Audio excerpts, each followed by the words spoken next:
Hello friends, welcome to my YouTube channel SU creation. Friends, आज मैं आपको Barbie मैरीपोसा और उसके तितली परी की कहानी सुनाने जा रही हूँ, जिसमें एक सुंदर परी लोक थी जिसे फ्लटरफील्ड कहते थे। ये जगह रंग बिरंगी तितलियों और परी मित्रों का घर था।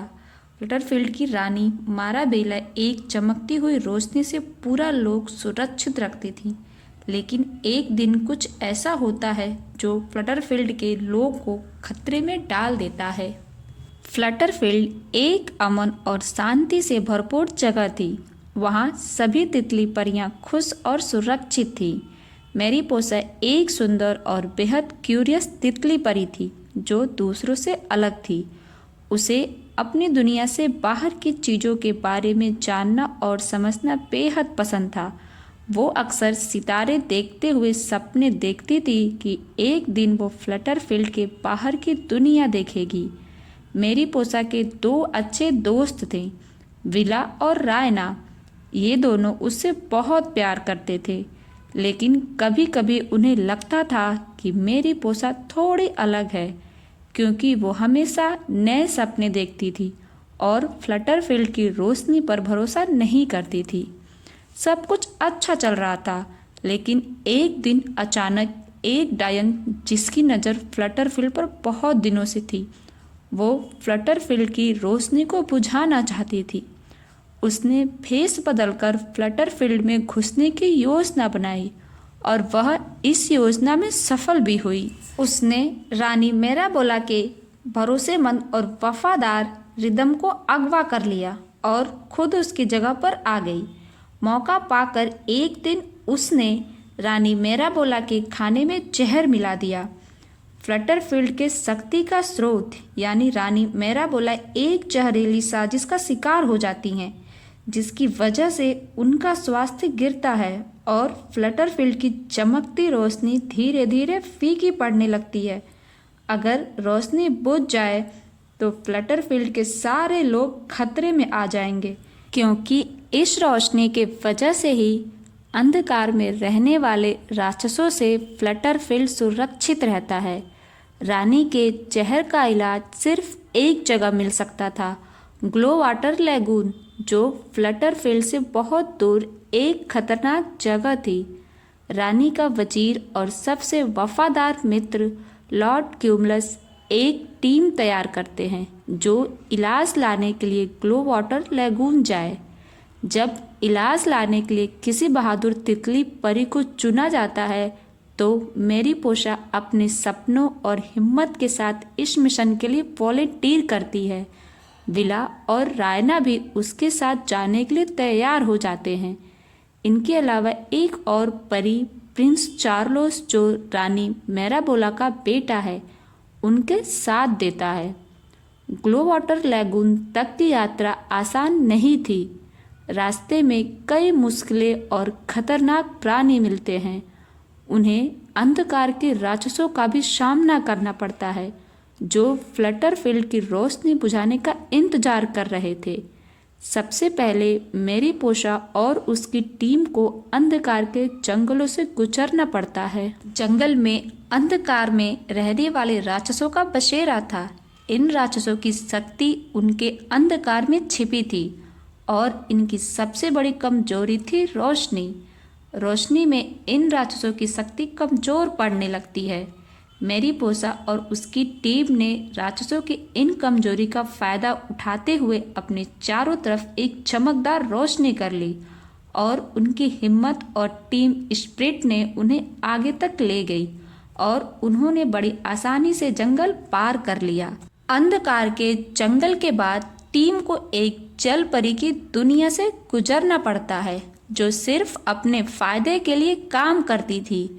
जल परियों की रानी ओशना उनसे ग्लो वाटर लैगून का रास्ता बताने के लिए एक शर्त रखती है कि अगर मैरीपोसा उसे अपना पंख दे दे तो वो रास्ता बता सकती है। लेकिन एक परी के लिए ये मुमकिन नहीं, क्योंकि अगर एक परी अपना पंख दे दे तो वो एक साधारण परी बन जाएगी, उसकी सारी शक्तियाँ खत्म हो जाएंगी। मैरीपोसा के लिए एक बहुत बड़ी चुनौती थी। मैरीपोसा ने सोचने के लिए थोड़ा समय मांगा और वहां से चली गई। कुछ देर बाद परी मैरीपोसा को एक युक्ति सूझी।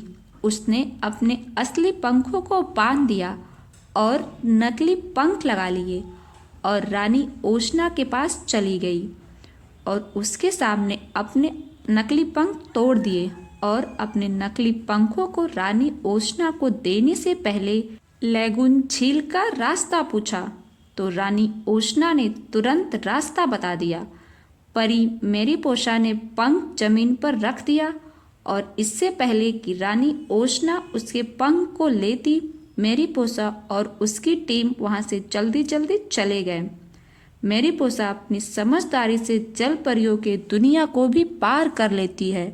मैरीपोसा और उसकी टीम का सबसे आखिरी पड़ाव ग्लो वाटर लैगून, जो सबसे मुश्किल जगह थी क्योंकि रानी मैराबोला के जहर की काट इस लैगून वाटर के समुद्र तल में थी, जिसे पाना बहुत मुश्किल था। उस समुद्र के पानी को सिर्फ वही छू सकता है जिसने कभी कोई पाप नहीं किया हो। मैरीपोसा एक सच्ची और नेक दिल परी थी। उसने समुद्र के बीचों बीच जाने का फैसला किया और अपनी जादुई छड़ी के मदद से समुद्र की गहराई में पहुंच गई और वो पवित्र जल को लेकर बाहर आ जाती है। सभी ने मैरीपोसा की हिम्मत और साहस की तारीफ की क्योंकि अगर कोई गैर नेक दिल व्यक्ति उस पवित्र जल को छूता तो वो कभी उस लैगून झील से बाहर नहीं आ सकता था। मैरीपोसा और उसके मित्र इलाज लेकर फ्लटरफील्ड वापस आते हैं, लेकिन तब तक अंधकार के राक्षस फ्लटरफील्ड के बिल्कुल करीब पहुंच चुके होते हैं।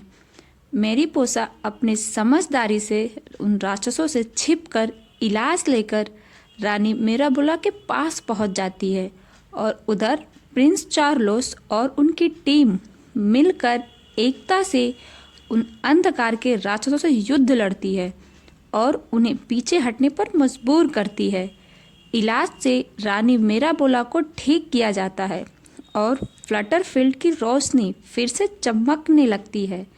रानी मैराबोला मैरीपोसा की हिम्मत और वफादारी के लिए उसे सम्मानित करती हैं।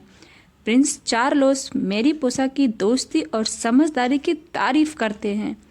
विला और रायना समझ जाती हैं कि मैरीपोसा के अलग होना एक ताकत है, कमजोरी नहीं। इस यात्रा के बाद मैरीपोसा सिर्फ एक परी नहीं बल्कि एक मिसाल बन जाती है। सपने देखना और नए रास्ते ढूंढना जिंदगी का सबसे बड़ा ज्ञान होता है।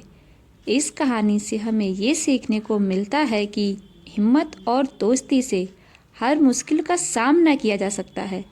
अपने सपनों के पीछे भागना गलत नहीं, बल्कि अपनी दुनिया और दूसरों के लिए कुछ करना सबसे बड़ी बात है।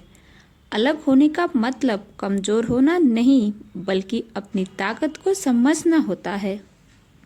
And at last, thank you for watching my video. मिलते हैं नेक्स्ट वीडियो में। बाय।